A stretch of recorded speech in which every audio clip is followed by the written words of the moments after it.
कहानी है रामपुर गांव की, जहां के मर्द महिलाओं को हमेशा नीचा दिखाने की कोशिश में रहते। अरे अभी तक खाना नहीं आया क्या? मुझे एक और शादी करने की जरूरत है। नहीं जी नहीं, ऐसा मत करना, वरना मैं कहाँ जाऊंगी। खाना लेकर मैं अभी आई जी।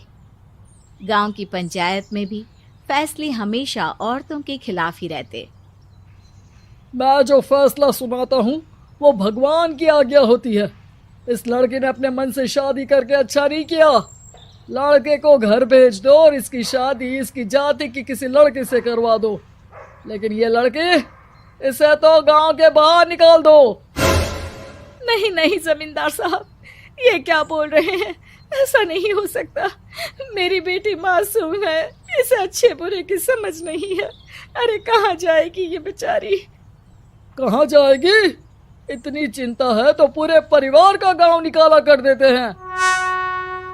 बेचारे पूरे बसे बसाए परिवार को गांव छोड़ना पड़ता है। चाहे जो हो, अगर बेटियों को कंट्रोल नहीं कर सकते तो गांव में रहने का कोई मतलब नहीं है। यहाँ औरतों को दब कर रहना होगा। कोई भी अपने हिसाब से कुछ नहीं कर सकता, सब ईश्वर की मर्जी से ही होगा। तभी गांव का एक आदमी दौड़ा दौड़ा आता है।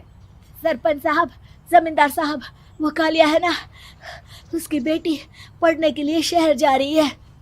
अच्छा, ये कब हो गया? और कालिया की हिम्मत कैसे हो गई ऐसा करने की? लेकर आओ उसे और उसकी बेटी को। बस फिर क्या था, हाजिर हो जाते हैं कालिया और उसकी बेटी सरपंच के सामने। अरे कालिया, ये क्या सुनने में आ रहा है? बेटी को इंजीनियर बना रहा है तू? और ये बता, गांव में तो स्कूल नहीं है, फिर कहां से इतनी क्लास पास कर गई तेरी बेटी? राधा, जो कि कालिया की बेटी है, उसे लगता है कि सरपंच उसकी तारीफ कर रहे हैं। सरपंच जी, मैंने ऑनलाइन पढ़ाई की है, डिस्टेंस लर्निंग से। सभी में मैंने अच्छे नंबर पाए हैं, जिसे देखते हुए शहर की इंजीनियरिंग कॉलेज में मुझे स्कॉलरशिप मिली है। वाह जी वाह, क्या होती है ये? पहले तो ये बताओ, फिर आगे की बात करते हैं। पूरा गांव राधा की बात सुन रहा था और राधा बोलती जा रही थी। तो ऐसे मैं फ्री में एक अच्छी शिक्षा लेकर गांव में जो कुछ परेशानियां हैं, जैसे बिजली, पानी और इंटरनेट जैसी समस्याओं के लिए काम करूंगी। मैं गांव को शहर से जोड़ने के लिए पुल का निर्माण करवाने का प्रस्ताव रखूंगी। मुझे पूरी उम्मीद है कि जल्द ही हमारा गांव भी तरक्की की राह पर चल पड़ेगा। राधा की बात सुनकर सारे गांव वाले ताली बजाने लगते हैं। सरपंच को समझ नहीं आता कि वो क्या करे। चुप रह नादान लड़की, गांव के खिलाफ जाने के लिए तुझे गांव से बेदखल कर दिया जाएगा, वो भी पूरे परिवार के साथ। और हाँ, अगर ठीक से गांव में रहना चाहती है तो ये पढ़ाई लिखाई छोड़ दे।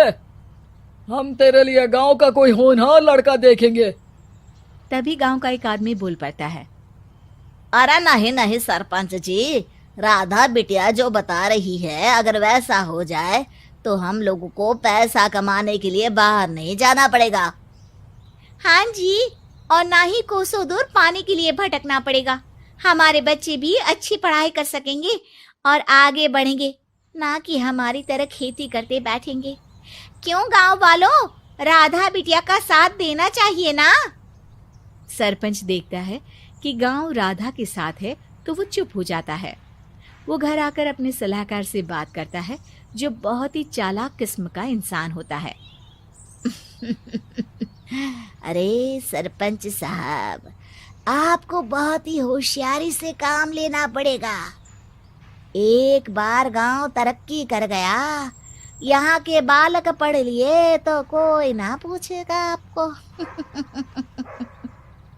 फिर ये जो बेटा और बेटी है ना आपके, इनको भी आम लोगों की तरह ही जीवन जीना होगा। हाँ, लेकिन करे तो क्या करे? वो ना आप मुझ पर छोड़ दीजिए, बस मैं जैसा बोलूं करते जाइए। अगले रोज सुबह जब गांव वाले सोकर उठते हैं तो राधा के घर के बाहर और साथ ही वो लोग जिन्होंने राधा का सपोर्ट किया था, उनके घर के आगे लाल रंग से कल आऊंगी लिखा होता है। कल आऊंगी, यह क्या होता है? अरे यह तो खून से लिखा है, लगता है कोई भूत प्रेत या चुड़ैल का साया है। चलो सरपंच जी के पास चलते हैं। सभी सरपंच के पास जाकर उसे सारी बात बताते हैं। अरे ये तो बड़ी मुश्किल की बात है। चलो मैं एक बाबा को जानता हूँ, उन्हें बुला लेता हूँ। सरपंच बाबा को लेकर गांव के घर के बाहर जाता है। ओहो, तो ये वो चुड़ैल है जो उन लोगों को निशाना बनाते हैं जो गांव को बदलने का सपना देखते हैं। वो गांव को ऐसे ही संपन्न देखना चाहती है। वो नहीं चाहती कि कोई बाहरी यहाँ का कायाकल्प करे। क्या तुम लोगों में से किसी ने गांव को बदलने की सोच रखी है? तभी राधा की माँ रोते रोते आती है। मेरी राधा घर से गायब हो गई है। अरे कोई तो बचाओ, मेरी बच्ची कहाँ गई?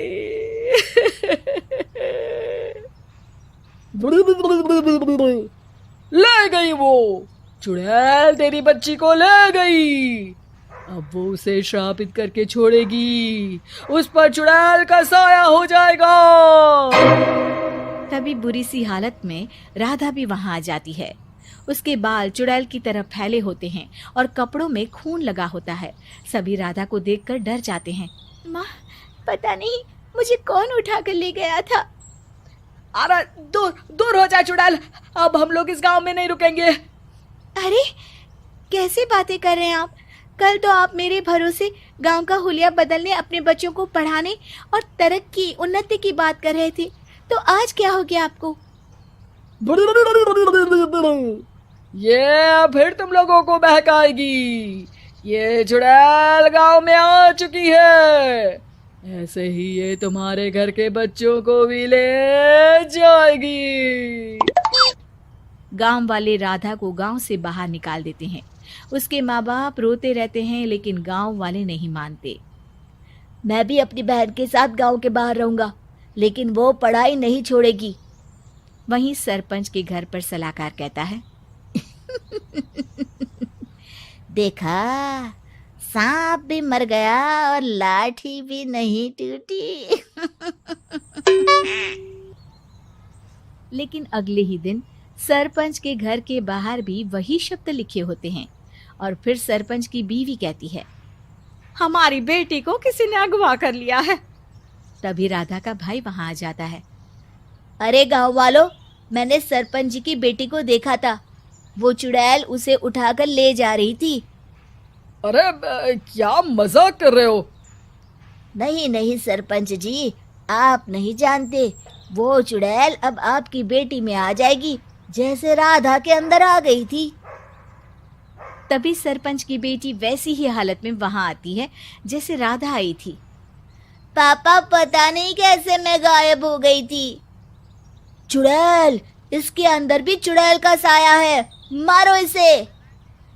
अरे नहीं नहीं, इसे भी राधा के पास गांव के बाहर ही भेज दो।